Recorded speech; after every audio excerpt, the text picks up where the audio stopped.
हीना voice में आपका स्वागत है। आज घर में काफ़ी चहल पहल थी। छोटी ननद मेघना की शादी 15 दिन बाद ही थी, तो सब उसकी तैयारियों में लगे हुए थे। बड़ी ननद वर्षा और उसके पति अमित घर आए हुए थे। सब लोग पापा जी के कमरे में बैठकर इसी बारे में डिस्कस कर रहे थे, जबकि घर की बहू सुनीता सबके लिए चाय नाश्ते की तैयारी कर रही थी। जैसे ही चाय नाश्ता तैयार हुआ, वो सबका चाय नाश्ता लेकर उनके कमरे में आ गई। लेकिन उसके कमरे में प्रवेश करते ही सब लोग चुप हो गए। सुनीता को ये बात बहुत अजीब लगी, पर फिर भी उसने सबको चाय नाश्ता परोसा और खुद भी अपना चाय नाश्ता लेकर बैठ गई। लेकिन तभी मम्मी जी ने उसके पति साहिल को सुनीता को बाहर भेजने का इशारा किया, जिसे सुनीता ने देख भी लिया। लेकिन अनजान होने का नाटक करती हुई वो चुपचाप बैठी रही। आखिर साहिल ने सुनीता से कहा, सुनीता, हम लोग कुछ ज़रूरी बात कर रहे हैं, प्लीज़ तुम अपने कमरे में जाकर नाश्ता कर लो। सुनीता ने प्रश्न भरी नज़रों से साहिल की तरफ देखा, जैसे कह रही हो कि मैं भी तो इस घर की सदस्य हूँ, भला मेरे सामने बात क्यों नहीं हो सकती। मुझे भी तो इस घर में क्या चल रहा है वो सब बातें जानने का हक है।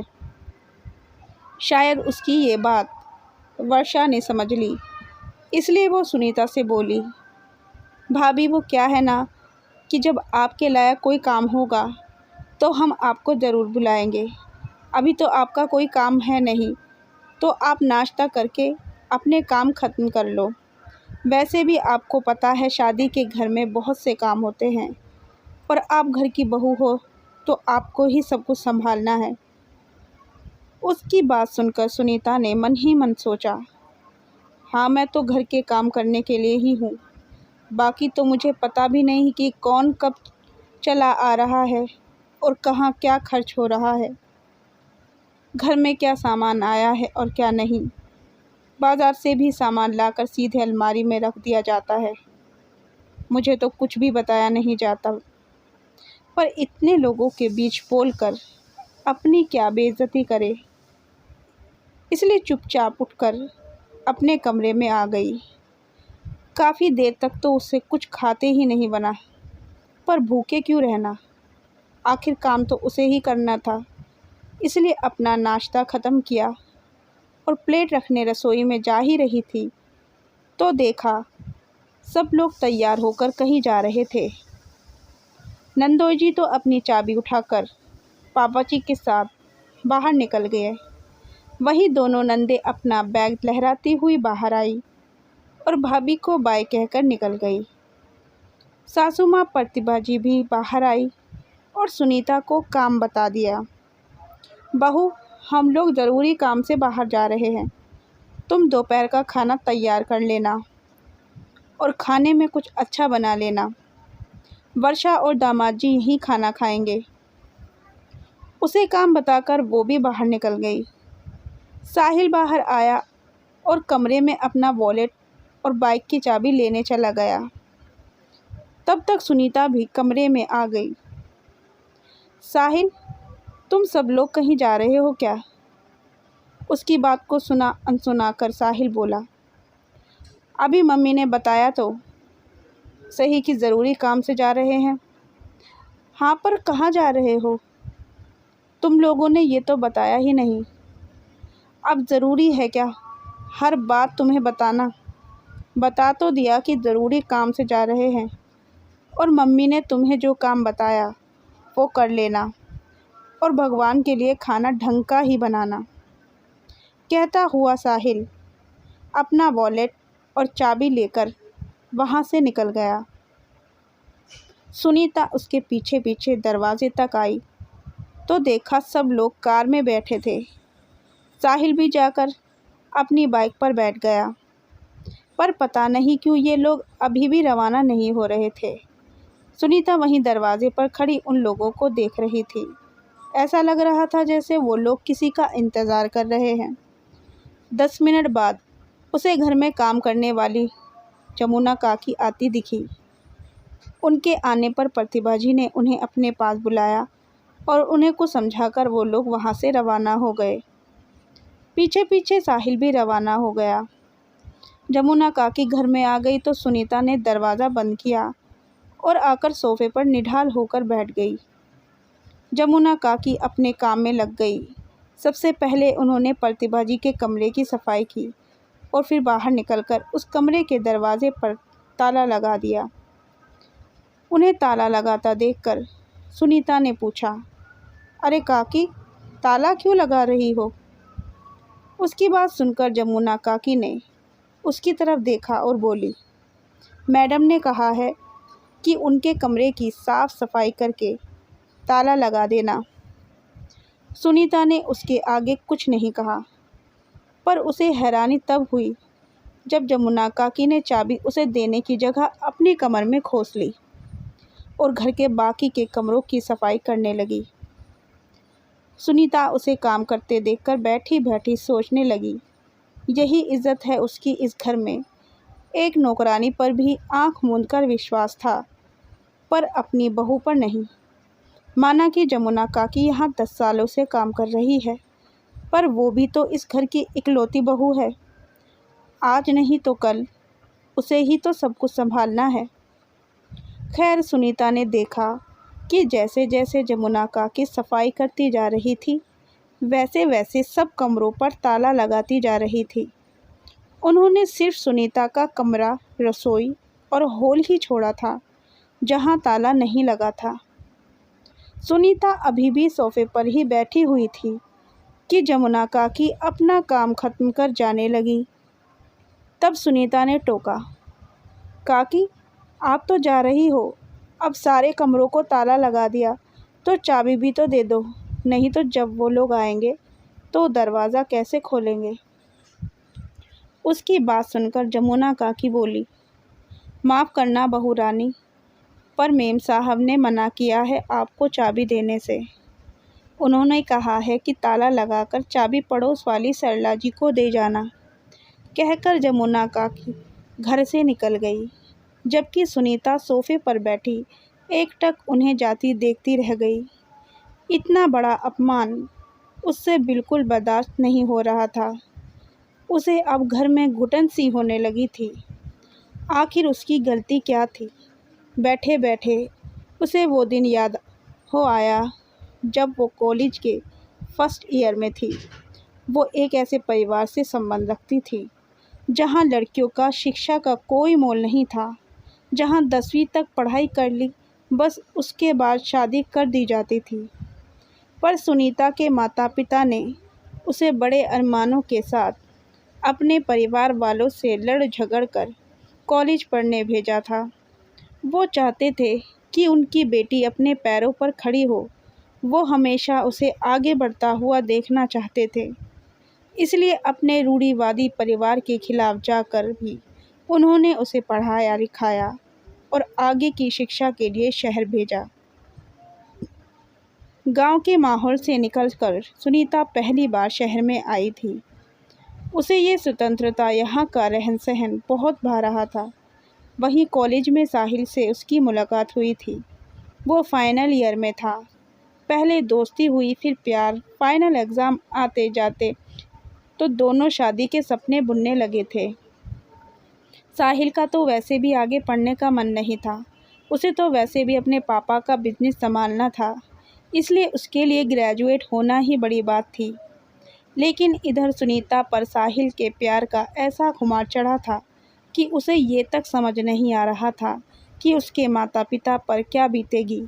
उसका एक कदम उसके घर में आने वाली हर लड़की की शिक्षा को रोक देगा।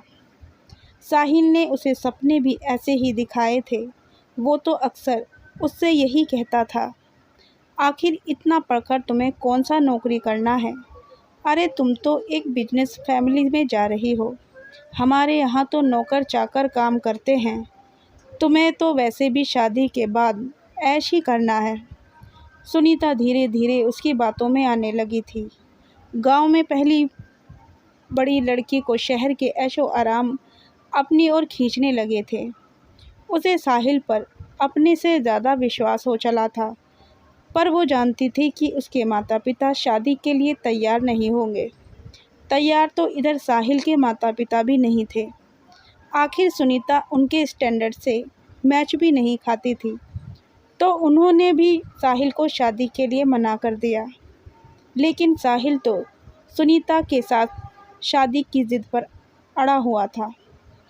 उधर पता नहीं गांव में कैसे सुनीता के माता पिता को पता चल गया और वो उसे यहाँ से वापस गांव ले गए।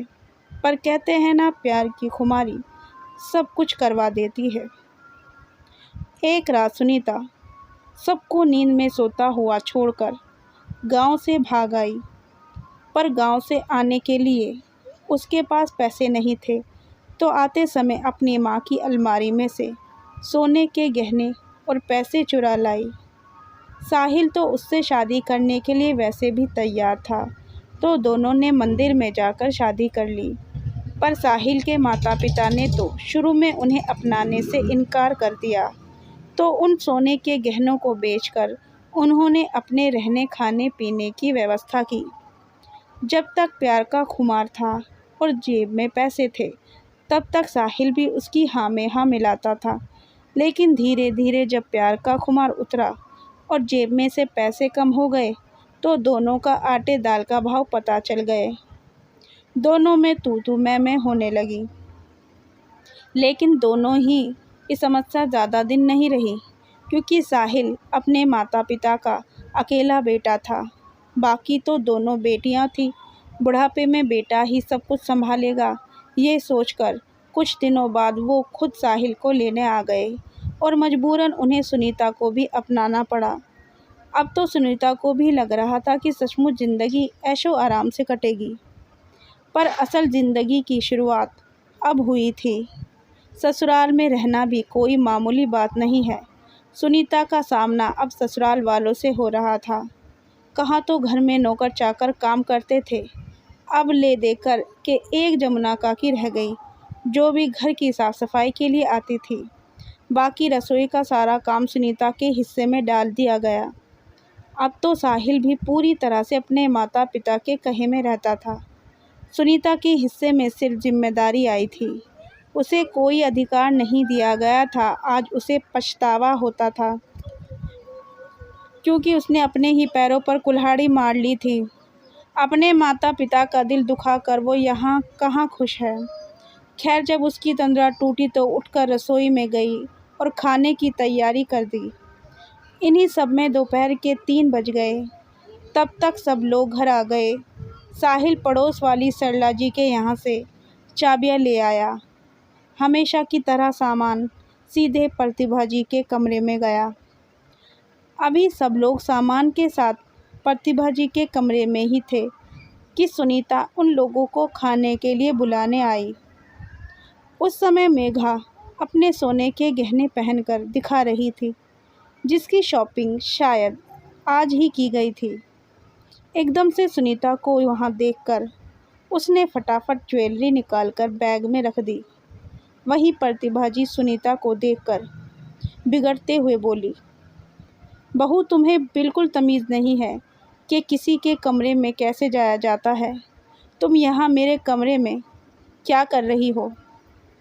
अचानक प्रतिभा जी के सवाल से हड़बड़ाती हुई सुनीता बोली, जी मैं वो दरअसल आपको खाने के लिए बुलाने आई थी। उसकी बात सुनकर साहिल नाराज़ होते हुए बोला, खाना क्या भाग कर जा रहा था? आकर खा तो रहे थे। यूँ एकदम से मम्मी के कमरे में आने की हिम्मत कैसे हुई? साहिल ने जिस तरीके से दुत्कारते हुए सुनीता से कहा, उसे सुनीता बिल्कुल बर्दाश्त नहीं कर पाई। उसकी आंखों में आंसू आ गए और वो बोली, ये आप मुझसे किस तरह से बात कर रहे हैं? मैं भी तो इसी घर के सदस्य हूँ। मैं भला इस कमरे में क्यों नहीं आ सकती? नहीं आ सकती तुम मेरे कमरे में? मुझे नहीं पसंद है तुम्हारा यहाँ आना। यहाँ सारा कीमती सामान रखा हुआ है। अचानक से प्रतिभा जी की बोली, उनकी बात सुनकर सुनीता को ऐसा लगा जैसे कोई उस पर चोरी का इल्ज़ाम लगा रहा हो। उसने प्रतिभा जी से के सामने आते हुए कहा, आपको मुझसे ज़्यादा जमुना काकी पर विश्वास है, जबकि मैं आपके घर की बहू हूँ। मैं घर में मौजूद थी, फिर भी आपने जमुना काकी से कमरों में ताला लगवाया और चाबी सरला आंटी के घर पर दे दी। आपको मुझ पर रत्ती भर भी भरोसा नहीं है। हाँ, नहीं है मुझे तुम पर भरोसा। भला हम तुझ पर भरोसा क्यों करें? अरे जो अपने माँ बाप की सगी नहीं हुई, वो हमारी क्या सगी होगी? तू तो तेरे ही माँ के गहने चुरा कर ले आई थी। कहानी पसंद आई हो तो वीडियो को लाइक और चैनल को सब्सक्राइब ज़रूर करें।